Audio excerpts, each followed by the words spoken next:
কি আমল বলেন তো? ইতিকাফ রমজানের শেষ দশকে ইতিকাফ করা সুন্নতে মুআক্কাদা কিফায়া, প্রত্যেকের উপরে সুন্নতে মুআক্কাদা। প্রত্যেকের যদি কোনো সমাজের একজনও আদায় করে তাহলে সেই সমাজটার সবার থেকে এই জিম্মাদারি উঠে গেল। আর যদি এই সমাজের একজনও আদায় না করে তাহলে ওই সমাজের সবাই গুনাহগার হবে। এখন আগামী 20 রমজান সূর্য ডুবার আগে মসজিদে ঢুকতে হয় 10 দিন, লাস্টের অথবা 9 দিন।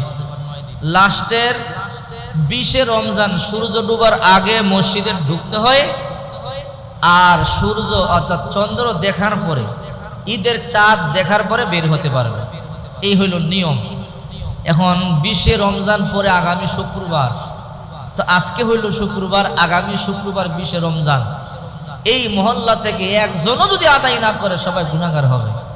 এখন আগামী শুক্রবারে তো ঢুকতেই হবে মসজিদে। এই জন্য এখন থেকেই এমন কে আছেন হাত তোলেন যে আমি রমজানের শেষ 10 দিন ইতিকাফের মধ্যে বসবো, এমন কেউ আছেন না? হাজী আব্দুর রহিম শাহ, আমাদের এই যে কবির ভাই 2 জন হয়েছে, আর কে আছে? 2 জন। যাক মাশাআল্লাহ, আলহামদুলিল্লাহ, আমাদের 2 জন হয়ে গেছে। আমাদের জিম্মাদারি ওনাদের মাথায় দিয়ে দিলাম। আল্লাহ ওনাদেরকে নেক হায়াত দান করেন, সবাই বলে আমিন। ইতিকাফের ফজিলতটা আমি শোনাই। ইতিকাফের ফজিলত হলো, রাসূল করিম সাল্লাল্লাহু আলাইহি সাল্লাম বলেন, যে ব্যক্তি একদিন ইতিকাফ করলো, আল্লাহ পাক রব্বুল আলামিন 2 কিরাত জাহান্নাম দূরে সরাই দিবে তার থেকে। সুবহানাল্লাহ। একদিন যদি ইতিকাফ করে 2 কিরাত জাহান্নাম দূরে যাবে। 2 কিরাত বলতে 1 কিরাত আসমান থেকে জমিন পর্যন্ত সমান জায়গা। তাই একদিন রোজার একদিন যদি ইতিকাফ করে আসমান থেকে জমিন পর্যন্ত এমন 2 ডবল জায়গা যদি জাহান্নাম দূরে চলে যায়, তাহলে 20 দিন ইতিকাফে কত কিরাত হয়? 10 দিন ইতিকাফে 20 কিরাত হয়। সুবহানাল্লাহ বলেন। 20 কিরাত, তার মানে 20 আসমান দূরে যতটুকুন দূরে জাহান্নাম চলে যাবে। এতে বোঝা যায় আল্লাহ তাআলা তাকে জান্নাতের মেহমান বানাবে। সুবহানাল্লাহ বলেন। কারণ আরাফ একটা জায়গা আছে জান্নাত জাহান্নামের মধ্যখানে। এটা হলো জাহান্নাম থেকে 500 বছর দূরে, জান্নাত থেকে 500 বছর দূরে। এটাতে কেউ দাঁড়ালে ডান পার্শ্বে জান্নাতের শীতলতা অনুভব করবে, বাম পার্শ্বে জাহান্নামের আগুনের হিট অনুভব করবে। এখান থেকে কেউ যদি 1 বিগত জান্নাতের দিকে যাইতে পারে ও জান্নাতি, আর 1 বিগত জাহান্নামের দিকে গেলে সে জাহান্নামী। তো যেই ব্যক্তি 20 কিরাত জায়গা পরিমাণ দূরে যায় জান্নাত থেকে, জাহান্নাম থেকে, তার মানে সে জান্নাতের একদম কাছাকাছি। সুবহানাল্লাহ। তো এই জন্য 2 জন হয়ে গেল। আল্লাহ পাক আমাদেরকে আরো যেন 2-4 জন হয় সেই তৌফিক দান করে, সবাই বলে আমিন। আমল আমাদের করতে হবে কোরআন সুন্নাহ মোতাবেক। আগামীকাল করব এমন করে করে জীবনের সময় নষ্ট করলে হবে না, ঠিক কি না? কারণ আগামীকাল করে করে এই দুনিয়া থেকে কত মানুষ চলে গেল। আগামীকাল করব বলে বলে আর করা হলো না, এমন মানুষ আছে না নাই? কই কিও চাচা হজে যান না, কয় যামুনে আগামী বছর। আবার যখন আগামী বছর আসছে, কিও যাবেন না, যামুনে সামনে বছর, এই বছর ঝামেলা, মেয়ের বিয়া দিমু, ছেলের বিয়ে করামু আগামী বছর। এই করতে করতে কত মানুষের নসিবে হজ হয় না। এমন হয় কি হয় না? এই জন্য আগামীকাল নয়, আজকা কাম আমি আজকেই করব, এটাই হলো মুমিনের আসল বৈশিষ্ট্য, ঠিক কিনা জোরে বলেন। ছোট্ট একটা ঘটনা কিতাব থেকে বলি। যাদেরকে গাফলাতে আক্রমণ করে, যাদেরকে অলসতায় আক্রমণ করে, এরা জীবনে বড় ক্ষতিগ্রস্ত হয়। এই জন্য যারা এই নামাজ পড়েন না, আগামীকাল কয়দিন পরে ধর্মু, এরকম চিন্তা বাদ দিয়ে আজকে থেকেই নামাজ পড়তে হবে, এরকম চিন্তা করে সামনে আগান। তবুকের যুদ্ধ। তবুক হলো মদিনাতুল মুনাওয়ারা থেকে 1100 কিলোমিটার দূর। 1100 কিলোমিটার সাধারণ কথা? এখানে বসছি আমরা, বাংলাদেশের যে কোনো সাইডে যাবেন, এখান থেকে রওনা করবেন, পশ্চিম দিকে 1100 কিলোমিটার নাই, পূর্ব দিকে 1100 কিলোমিটার নাই, দক্ষিণ দিকে 1100 কিলোমিটার নাই, উত্তর দিকে যান 1100 কিলোমিটার নাই। উত্তর দিকে যাবেন 480 কিলোমিটার মধ্যে শেষ পঞ্চগড়। দক্ষিণ দিকে যাবেন 450 কিলোমিটার, কক্সবাজার শেষ। এত দূরে, তারপরও চিন্তা করেন আমাদের কাছে কত দূরে মনে হয়। রাসূলুল্লাহ সাহাবীদেরকে নিয়ে পায়ে হেঁটে হেঁটে 1100 কিলোমিটার দূরে সেই তবুকে যুদ্ধ করবার জন্য গেছে। সুবহানাল্লাহ বলেন। রাসূল করিম সাল্লাল্লাহু আলাইহি ওয়াসাল্লাম ঘোষণা করলেন, ও সাহাবীরা যুদ্ধের জন্য রেডি হয়ে যাও। এমন দূরে যুদ্ধ, তখনকার সময় ছিল খেজুর কাটার মৌসুম, আর 2-4 দিন পরে খেজুর কাটার সময় চলে আসবে। আরবের মধ্যে স্বাবলম্বী হওয়ার জন্য সবচেয়ে সম্পদ ছিল খেজুর। এই খেজুরই একমাত্র তাদের স্বাবলম্বী হওয়ার মাধ্যম ছিল। রাসূল করিম সাল্লাল্লাহু আলাইহি ওয়াসাল্লাম বললেন, সাহাবীরা রে, যুদ্ধের জন্য রেডি হয়ে নাও। আল্লাহর নবী কয়েকজন সাহাবীকে বললেন তোমরা থাকবা, একজনকে বললেন তুমি আজান দিবা, একজনকে বলল তুমি নামাজ পড়াইবা, আর কয়েকজনকে বললেন তোমরা মদিনা পাহারা দিবা। কয়েকজন ব্যক্তি রেখে আল্লাহর পয়গম্বর সবাইকে বললেন যুদ্ধের জন্য রেডি হয়ে যাও। এই গাফলত, এই অলসতা কেমন একটা জিনিস বুঝাইবার জন্য বলতেছি। এই কথা বলতে দেরি সমস্ত সাহাবায়ে কেরামগণ যুদ্ধের জন্য রেডি হয়ে গেলেন। যেই যুদ্ধে রাহমাতুল লিল আলামিন নিজেও যাবেন, তাবুকের যুদ্ধে। রাসূল করিম সাল্লাল্লাহু আলাইহি ওয়াসাল্লাম রওনা করলেন, কিন্তু 4-5 দিন পরে খেজুর কাটার মৌসুম শুরু হয়ে গেল। এই দিকে সম্পদগুলো নষ্ট হবে, ওই দিকে যুদ্ধে যাব, মাসকে মাস যুদ্ধ করতে হবে, বড় যাইতেই লাগবে 2 সপ্তাহ, বহু দূর। না না, অনেকে যাওয়ার ইচ্ছা পোষণ করেছে, কিন্তু 5 জন সাহাবী বলে আমরা যাব না।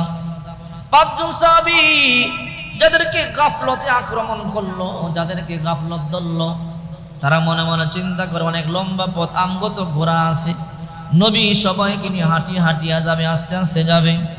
তারা যাইতে থাকুক, আমরা 1 সপ্তাহ পরে রওনা দিব, ঘোড়া গিয়া দৌড়ে এদেরকে ধরে ফেলবো। আল্লাহর নবী রাহমাতুল লিল আলামিন সাহাবায়ে কেরামদেরকে নিয়ে রওনা করলেন। এদের মধ্যে 5 জন সাহাবী গেল না, এদের গাফলতে ধরেছে, এদেরকে অলসতায় ধরেছে। আমরা 1 সপ্তাহ পরে যাইয়া ঘোড়া দিয়ে দৌড়িয়া ফেলবো। এই 5 জন থেকে 2 জনের আবার হুঁশ ফিরল, কি রে আমাদেরকে শয়তানে ধরছে, আমরা আল্লাহর হাবিবের সাথে যুদ্ধের ময়দানে গেলাম না। না না, আমরা চল 2 জন চলে যাই। আবার 2 জন চলে গেল, মাত্র 3 জন বাকি আছে। একজনের নাম কাব ইবনে মালিক রাদিয়াল্লাহু তাআলা আনহু, আরেকজনের নাম হিলাল ইবনে উমাইয়া, আরেকজন মুরারা ইবনে রবিয়া। 3 জন সাহাবী গেল না। মুরারা ইবনে রবিয়া, হিলাল ইবনে উমাইয়া, কাব ইবনে মালিক রাদিয়াল্লাহু তাআলা আনহুম 3 জন সাহাবী গেল না। আল্লাহর নবী রাহমাতুল লিল আলামিন যুদ্ধের ময়দানে চলে গেল। লম্বা সময় যুদ্ধ শেষ করে আল্লাহর পয়গম্বর 1 মাস পরে যুদ্ধ থেকে ফিরলেন। রাসূল করিম সাল্লাল্লাহু আলাইহি ওয়াসাল্লামের নিয়ম হলো, যখন সফর থেকে বাড়িতে আসতেন, প্রথমে বাড়িতে না গিয়ে মসজিদের মধ্যে ঢুকতেন। মসজিদের মধ্যে 2 রাকাত নামাজ আদায় করতেন। আল্লাহর হাবিব দোয়া করতেন, কথাবার্তা বলতেন, তারপরে বাড়িতে যাইতেন। নবী পাক সাল্লাল্লাহু আলাইহি ওয়াসাল্লাম যুদ্ধের ময়দান থেকে ফিরলেন। কাব ইবনে মালিক যুদ্ধের ময়দানে যায় নাই। আল্লাহর নবী যুদ্ধের ময়দানে গিয়া খুঁজে, কাব ইবনে মালিক কি যুদ্ধের ময়দানে আসে নাই? সাহাবীরা কয়, না গো নবী, কাব ইবনে মালিক তো আসে নাই, মুরারা ইবনে রবি আসে নাই, হিলাল ইবনে উমাইয়া আসে নাই। নবীর মনটা খারাপ, এরা যুদ্ধের ময়দানে কেন আসলো না?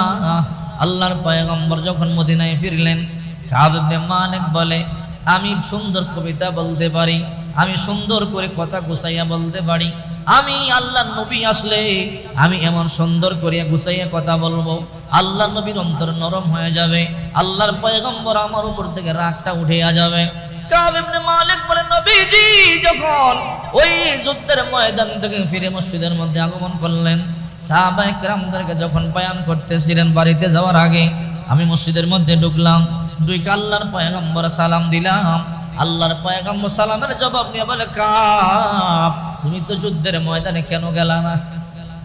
নবী যে এই কথাটা বললো, আমার ভিতরে যেই কথাগুলো আমি গুছাইছিলাম সবগুলো কথা মুহূর্তের মধ্যে বলিয়া গেলাম, কোনো কথাই আমি বলতে পারলাম না। আল্লাহর হাবিব বলে, কাব রে যুদ্ধের ময়দানে কেন গেলা না? বলে, পয়গম্বর গাফলত, আমার অলসতা আমাকে ঘিরে ধরেছে। রে কাব, যাওয়ার মতো বাহন কি তোমার ছিল না? ঘোড়া ছিল না? বলে, পয়গম্বর একটা ঘোড়া না 2টা ঘোড়া আমার ছিল। রে কাব কেন গেলা না? বাড়িতে খাবার দাবার দিয়ে যাওয়ার মতো সামর্থ্য কি তোমার ছিল না? বলে হ্যাঁ রহমাতুল লিল আলামিন ছিল। রে কাব তাহলে কেন গেল না? বলে রহমাতুল লিল আলামিন গাফলতে আমাকে ধরেছে, অলসতায় আমাকে ধরেছে, আগামীকাল যাব যাব বলে বলে আমি যাইতে পারলাম না। রহমাতুল লিল আলামিন বললেন রে সাহাবীরা, যেই তিনজন যুদ্ধের ময়দানে গেল না এদেরকে আমি বয়কট ঘোষণা করলাম, এদেরকে আমি বয়কট করলাম। এদের সাথে কেউ কথা বলবা না, কেউ লেনদেন করবা না, কেউ এদের সাথে মুআমালা মুআশারাত করবা না, তাদেরকে কেউ সালাম দিবা না, তারা সালাম দিল কেউ জবাব দিবা না। এই কথা শুনতে দেরি কাব ইবনে মালিক বলে আমার মাথার মধ্যে যেন আসমানটা ভাঙিয়া বলল, রহমাতুল লিল আলামিন কেমন একটা বয়কট ঘোষণা করলেন। আমাদের সাথে মদিনাতুল মুনাওয়ারার কেউ কথা বলবে না, কেউ সালাম দিবে না, আর আমরা সালাম দিল কেউ জবাব দিবে না, কেউ কথা বলবে না। আমরা অসহায় হয়ে গেলাম। মুরারা ইবনে রবিয়া, হিলাল ইবনে উমাইয়া দুইজন তো একটু বুড়া মানুষ। এই কথা বলবার পরে লজ্জিত হইয়া ঘরের দরজা বন্ধ করে দিয়া ঘরের মধ্যে বসে বসে চিৎকার করে করে আল্লাহর দরবারে সিজদায় কান্না করে, মুখ দেখায় না, ঘর থেকে বের হয় না। আমি মনে মনে ভাবলাম আমি ঘরে থাকবো না, যদি কেউ কথা না বলে না বলুক, কিন্তু আমি নামাজ পড়বার জন্য মদিনার মসজিদে যাব, কারণ অন্তত মসজিদের মধ্যে গেলে তো আমি রহমাতুল লিল আলামিনকে একটু দেখতে পারবো। আল্লাহু আকবার বলে। এই জন্য কাব ইবনে মালিক রাদিয়াল্লাহু তাআলা আনহু নামাজ পড়বার জন্য মসজিদের মধ্যে আসে। আসার পরে আল্লাহর পয়গম্বরের দিকে তাকায়, আল্লাহর নবীর চেহারাটা ওই দিকে ফিরাইয়া ফেলে। কাব ইবনে মালিক বলে আমি যখন নবীর দিকে তাকাই, আমার নবী আমার দিকে তাকায় না, চেহারাটা ফিরাইয়া ফেলে। কোন সাহাবী কথা বলে না, কোন সাহাবী সালাম দেয় না। আমি বড় অসহায় হয়ে গেলাম। আমি যখন মসজিদের মধ্যে যাই আল্লাহর পয়গম্বরের কাছে কাছে গিয়া বসি, আমি তাকাইলে আল্লাহর পয়গম্বর দূরে তাকায়, কিন্তু আবার আমি যখন নামাজে দাঁড়াইয়া যাই আল্লাহর পয়গম্বর টেরা টেরা চোখে আমার দিকে নবীজি তাকায়। আল্লাহু আকবার বলে। এমন করে করে 1 মাস চলে গেল, কেউ কথা বলে না, মদিনার কেউ সালামও দেয় না, আমিও সালাম দিলে কেউ জবাব দেয় না। আমি অসহায় হয়ে যাওয়ার পরে 1 মাস পরে আমি একদিন আল্লাহর পয়গম্বরের সামনে গিয়ে বসলাম। আল্লাহর পয়গম্বর আমার দিকে তাকাইয়া বলল, কাব এদিকে আস। আমি আল্লাহর পয়গম্বরের সামনে গেলাম। সামনে যাওয়ার পর আল্লাহর পয়গম্বর বলল, কাব রে, ঘরে কি তোমার বিবি আছে নাকি? বলে হ্যাঁ বিবি আছে। যাও যাও, আজ থেকে তোমার বিবি কেউ তোমার শ্বশুর বাড়িতে পাঠাইয়া দাও। কাব বলে তখন আমার মাথায় যেন আসমান আরো ভাঙ্গা বলল, মদিনার মধ্যে কথা বলবার কেউ নাই, কেউ সালামও দেয় না, সালামের জবাবও দেয় না, কথা বলেন আল্লাহর পয়গম্বরের আইন। এইদিকে আমার ঘরে মাত্র আমার একমাত্র বিবি, আমার বিবি যদি আমার শ্বশুর বাড়ি চলে যায় আমার কথা বলবার মতো কেউ নাই। এবার কাব ইবনে মালিক জিজ্ঞাসা করে, নবীজি বিবিরে কি তালাক দিয়ে বিদায় করব নাকি এমনি বিদায় করব? আল্লাহর পয়গম্বর বলল, না না, তালাক দেওয়া লাগবে না, এমনি বিদায় করিয়া দাও। ও সাহাবীরা, কাব ইবনে মালিক বলেন আমি একা হয়ে গেলাম। আমার কান্না আরো বেড়ে গেল। আমার ঘরের মধ্যে কেউ নেই, আমার বিবিও নেই, আমি একা একা। চোখের পানি সারিয়া আরো বেশি বেশি কান্না বাড়ায়া দিলাম। আহারে, এমন একটা সময় আমার হয়ে গেল, এখন আমি মরিয়া পড়িয়া থাকলে মরুভূমির মধ্যে কেউ তো জানবেও না, আমার দাফন কার্য সম্পাদন করবার জন্য কেউ খবরটাও পাবে না। আমি এমন একটা অসহায় হয়ে গেলাম। কাব ইবনে মালিক চোখের পানি সারিয়া কান্দে, আবার চিন্তা করে, আমি না মারা গেলাম, আমার নবী যদি এই অবস্থায় ইন্তেকাল করে আর ওহির দরজা যদি বন্ধ হয়ে যায়, আজ থেকে মৃত্যুর আগ পর্যন্ত কোনো সাহাবী আমার সাথে কথা বলবে না, কোনো সাহাবী সালামও দিবে না, কোনো সাহাবী আমার সাথে লেনদেন করবে না। আহা, যদি আমি না মারা যাই, নবী যদি ইন্তেকাল করে, তাহলে আমারও তো জীবন বরবাদ হয়ে গেল। কাব ইবনে মালিক রাদিয়াল্লাহু তাআলা আনহু এই চিন্তা করে করে আরো বেশি কান্না শুরু করে দিল। কান্না করে করে বহুদিন চলে গেল। মসজিদের মধ্যে যায় আর নামাজ পড়িয়া পড়িয়া চলে আসে। রহমাতুল লিল আলামিনও কথা বলে না, সাহাবীরাও কথা বলে না। চোখের পানি সারিয়া হঠাৎ করে একদিন সিজদা পড়ে বলে, মালিক, দুনিয়ায় থাইকা বড় ভুল করছি, গাফলতে ধরেছে, অলসতায় ধরেছে, যুদ্ধের ময়দানে যাই নাই, এই জন্য বড় ভুল করেছি। ও আল্লাহ, যুদ্ধে গেলে এতটা কষ্ট হইতো না যা কষ্ট মনে হয়। ও আল্লাহ, দয়া করে মেহেরবানি করে মাফ করিয়া দাও। এই যে কান্না শুরু করেছে, আল্লাহ তাআলা আয়াত নাজিল করে দিয়ে বলে, নবীজি গো, আমি আল্লাহ আজকে এদের তিনজনকেই ক্ষমা করে দিলাম।